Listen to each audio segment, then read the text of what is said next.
पीछे आप देख रहे हैं पैलेस है, मैसूर पैलेस।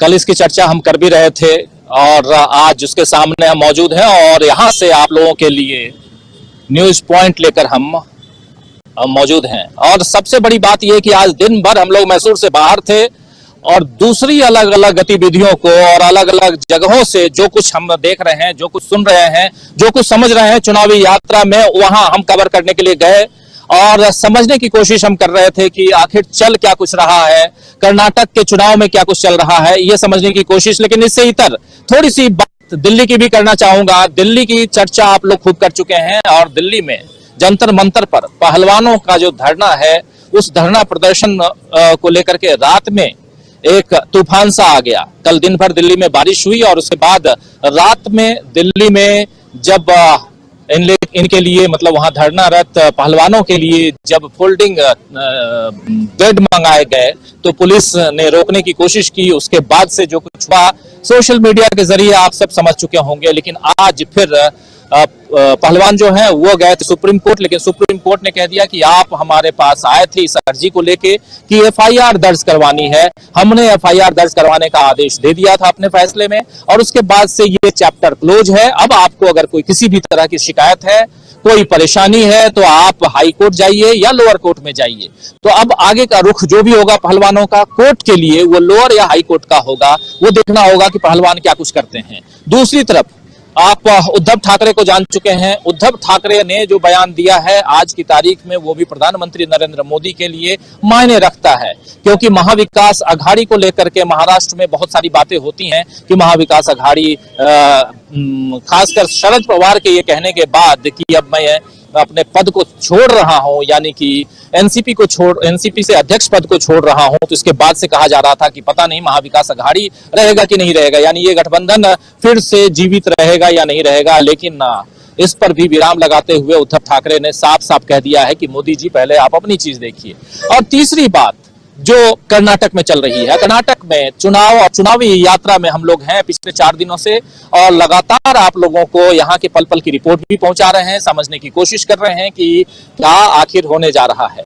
तो कर्नाटक में जो कुछ होने जा रहा है वो हम आपको पहुंचाएंगे। कर्नाटक में लगातार चुनावी यात्रा चल रही है, अलग अलग नेताओं की यात्राएं, कांग्रेस पार्टी के नेता, बीजेपी के नेता, प्रधानमंत्री नरेंद्र मोदी भी अब पहुंचने वाले हैं जल्दी से, पहले भी थे। लेकिन आज प्रियंका गांधी एक बार फिर से थी यहां और प्रियंका ने क्या कुछ कहा है वो आपको सुनाते हैं। प्रियंका गांधी लगातार वार कर रही हैं और वो भी मोदी सरकार पे, बीजेपी पे, प्रधानमंत्री नरेंद्र मोदी पे डायरेक्ट। आज क्या कुछ कह रही थी, आइए सुनते हैं प्रियंका गांधी को। बहुत कुछ इस पिटारे में बने रहे हमारे साथ। आप सबका एक से स्वागत करता हूं, इस्तेकबाल करता हूं, लेकिन पहले प्रियंका गांधी को सुनते हैं। आपको याद है महाभारत में जब अर्जुन को तीर मारनी थी तो वो सिर्फ मछली की आंख देखता था, उसको और कुछ नहीं दिखता था। सीधे निशाना मारता था, सीधे ऊपर देखते थे और उस निशाने से उनका ध्यान बिल्कुल नहीं हटता था। तो मेरी बहनों और मेरे भाइयों, कर्नाटका के अर्जुन बन जाओ, अपना ध्यान अपने भविष्य पे रखो, इधर उधर ना भटके।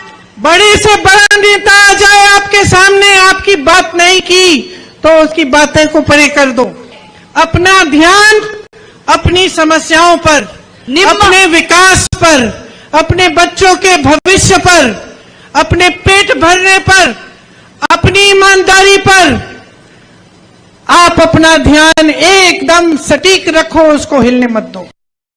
तो चुनाव प्रचार का आखिरी दौर चल रहा है और इस आखिरी दौर में कांग्रेस भी चाहती है कि ज्यादा से ज्यादा मतदाताओं को अपनी तरफ आकर्षित कर पाए और दूसरी तरफ बीजेपी भी चाह रही है। आज हम लोग कर्नाटक के एक दूसरे एरिया में गए थे, गांवों को टटोलने की कोशिश हम कर रहे थे कि गांव में आखिर चल क्या रहा है। और गांव में यहां से बताया गया कि लगभग 25 किलोमीटर की दूरी पर सिद्धारमैया जिस क्षेत्र से चुनाव लड़ रहे हैं, उनका क्षेत्र यानी वरुणा संसद विधानसभा क्षेत्र, वहां हम लोग गए। सिद्धारमैया वहां से चुनाव लड़ रहे हैं और वहां समझने की कोशिश हम लोग कर रहे थे कि आखिर चल क्या रहा है। क्या सिद्धारमैया जीत रहे हैं, क्या सिद्धारमैया को पटखनी मिल जाएगी बीजेपी के कैंडिडेट से। बीजेपी का कैंडिडेट बहुत तगड़ा कैंडिडेट है। वरुणा से पहले यहां पर मतलब वरुणा जहां से सिद्धारमैया चुनाव लड़ रहे हैं वहां कहा गया था कि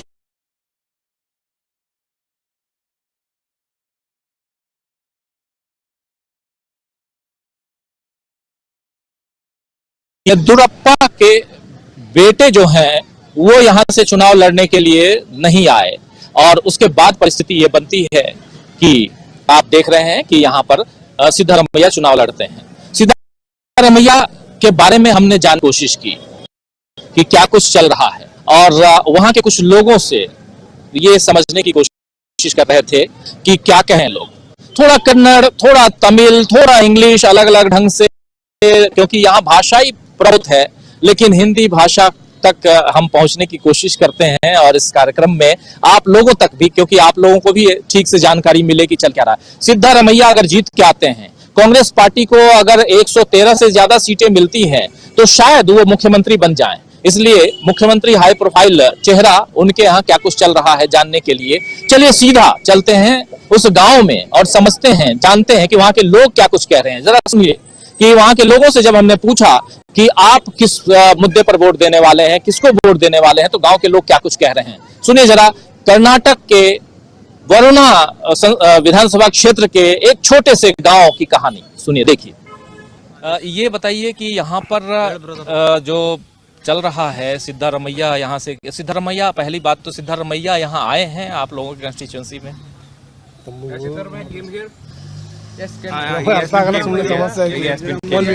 One week back he was came for temple, Uttarakhand temple, and he goes for nomination in Nanjangud. During nomination, he has been came here. Okay, तो कह रहे हैं कि सिद्धारमैया यहाँ आए, मंदिर गए, उसके बाद नॉमिनेशन के समय खासकर जब आए थे और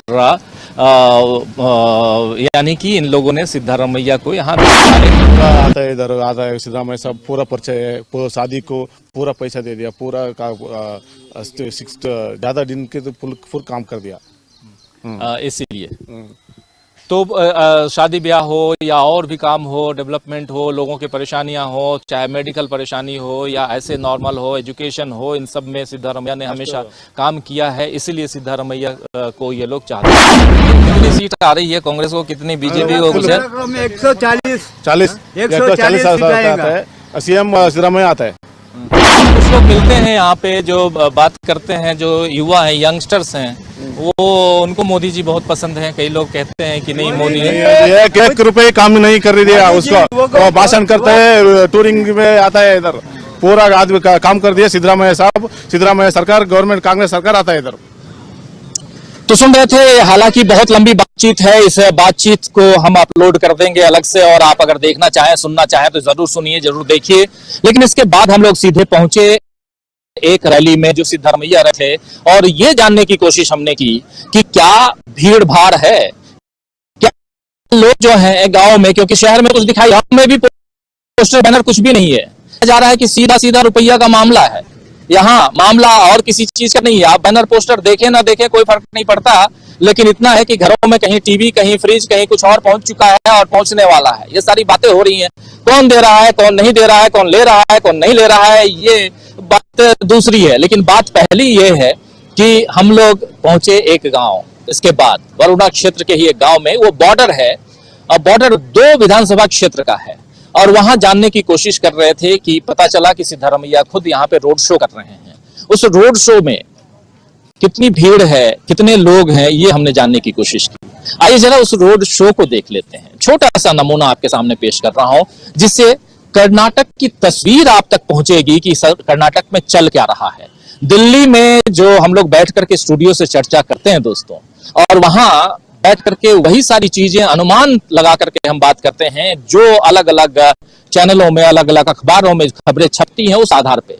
लेकिन जब आप धरातल पे आइए, जब ग्राउंड जीरो पे आइए और देखिए तो कुछ चीजें अलग होती हैं। तो समझने की कोशिश, आइए जरा हमारे जरिए, हम सबके जरिए, आपके जरिए देश दुनिया को बताने की कोशिश करते हैं कि कर्नाटक में चुनाव कैसा चल रहा है। उसमें भी सिद्धारमैया हाई प्रोफाइल चेहरा जो सीएम बन सकते हैं अगर कांग्रेस की सरकार आती है तो, कांग्रेस को जीत मिलती है तो, बहुमत तक कांग्रेस पहुंचती है तो, सिद्धारमैया का ये काफिला कैसा है जरा देखिए।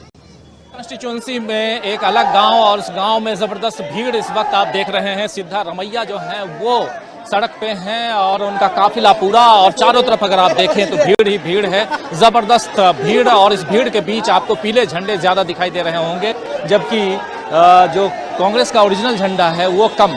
यहाँ दो तरह के झंडे दिखाई दे रहे हैं, लेकिन इन झंडों का कहा जा रहा है कि चूंकि इस गांव में पीले कलर के झंडे चलते हैं और उसमें खासकर सिद्धारमैया की फोटो जो है वो लगा करके, और इस कैंपेन में सब लोग उनके समर्थन में जबरदस्त भीड़ है। देश भर का मीडिया भी यहाँ पर है, और लेकिन सिद्धारमैया क्यों महत्वपूर्ण है, क्यों इम्पोर्टेंट है, वो ये यहाँ साफ समझ में आ रहा है। आप लोग देख रहे होंगे सिद्धारमैया बाहर निकल करके और इस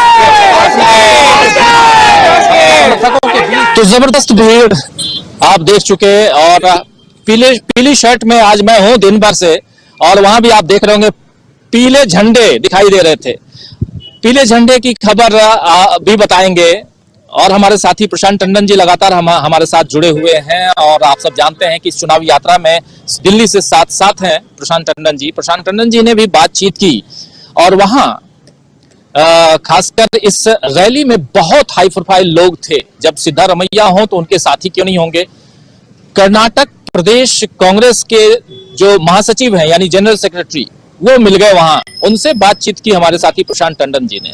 प्रशांत जी ने उनसे ये भी जानने की कोशिश की कि आखिर ये पीला जो झंडा है उसका क्या राज है, लेकिन और भी बहुत कुछ है। जरा एक छोटा नमूना सुनिए, देखिए, और उसके बाद ये तमाम वीडियो अलग से हम अपलोड करेंगे और आप एक फ्लेवर ले पाएंगे। कर्नाटक के चुनाव में चल क्या रहा है वो आप समझ पाएंगे। ये कुछ हम बताने की कोशिश कर रहे हैं, इसीलिए हमारी कोशिश ये है कि अलग अलग जगहों पे अलग अलग विधानसभा क्षेत्र में जाकर के कम से कम ये जाने, ये समझें कि चल क्या रहा है। क्या सचमुच हम जो दिल्ली में बैठ करके कह रहे हैं कि कांग्रेस इस बार जीत रही है या कांग्रेस की सरकार बन सकती है, क्या सचमुच ऐसा है धरातल पे?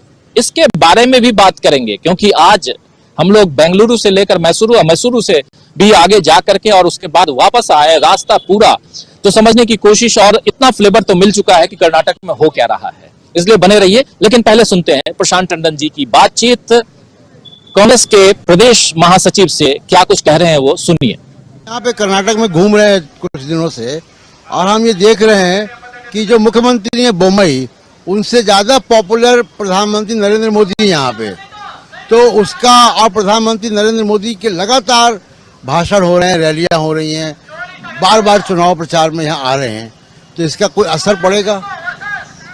टू बी वेरी फ्रैंक, उसका तो कोई भी असर नहीं पड़ेगा इधर। कर्नाटक में आज जो चल रहा है सबको पता चल गया है, ये जो बीजेपी का 40% सरकार है, भ्रष्टाचार का सरकार है, उसको गिराना पड़ेगा। और अच्छे वाले गाँव के लिए, सब गरीबी लोग के लिए काम करने वाला चाहिए, तो हम लोग कांग्रेस के लिए वोट देंगे। पूरा अब एक किसान से पूछ सकता है अब किसको वोट देंगे, तो वो बोलेगा कांग्रेस को वोट जाएगा। काम ऐसा करा है कांग्रेस की सरकार, ऐसा काम करा है।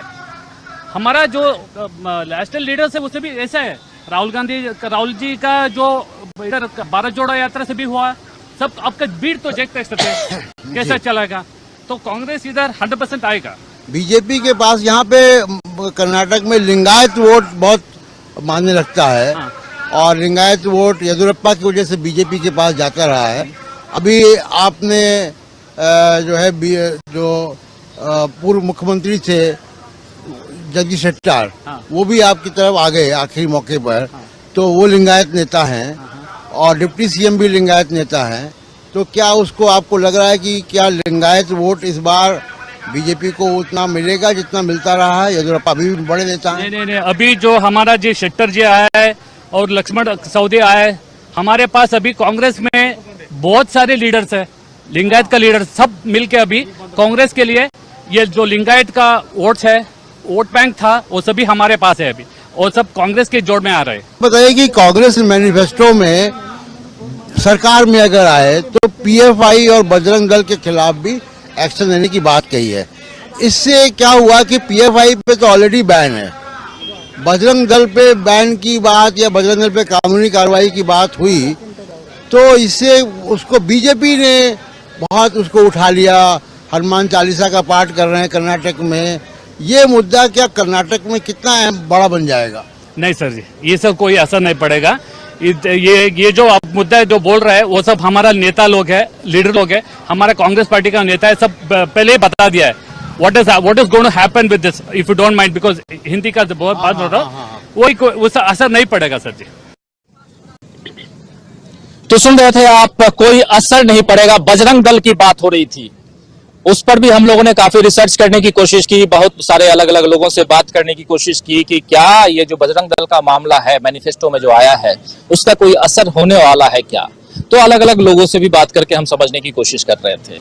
हम नंदिनी शॉप पे जा करके और वहां ये भी जानने की कोशिश कर रहे थे कि आखिर ये मसला आप तक पहुंचा है या नहीं पहुंचा है, नंदिनी बनाम अमूल का। उस पर भी बहुत सारी बातें हैं, उसकी चर्चा भी करेंगे। हमारे साथ इस वक्त यहाँ सीधे मैसूरू महल के सामने हम खड़े हैं और पैलेस जिसे कहते हैं मैसूर पैलेस, और उसके सामने खड़े हैं और दो साथी हमारे, प्रशांत टंडन जी को अभी आप सुन रहे थे, प्रशांत टंडन जी हमारे साथ जुड़ गए हैं। प्रशांत जी, आपका स्वागत करता हूं। और हमारे साथ हमारे साथी दक्षिण की राजनीति को बहुत नजदीक से जानने वाले, दक्षिण भारत की अलग अलग भाषाओं को ये हमारे साथ मिल गए, संकल्प जी। संकल्प मल्होत्रा हैं तो नॉर्थ के, पंजाब के हैं, लेकिन लंबा वक्त ये 88-89 से इधर ही गुजार रहे हैं और यहाँ की राजनीति को बहुत नजदीक से समझते हैं। तो ये तमिल, तेलुगु, कन्नड़ सब जानते हैं। तो इनसे बेहतर और कौन हो सकता है कि अलग अलग भाषाओं में जो जहां जिस ढंग से बोलता है, इनसे हम हिंदी में ट्रांसलेट करवा लेते हैं। तो दो साथी हमारे यहाँ हैं स्टूडियो में हमारे साथ, आप स्क्रीन पे देख रहे होंगे।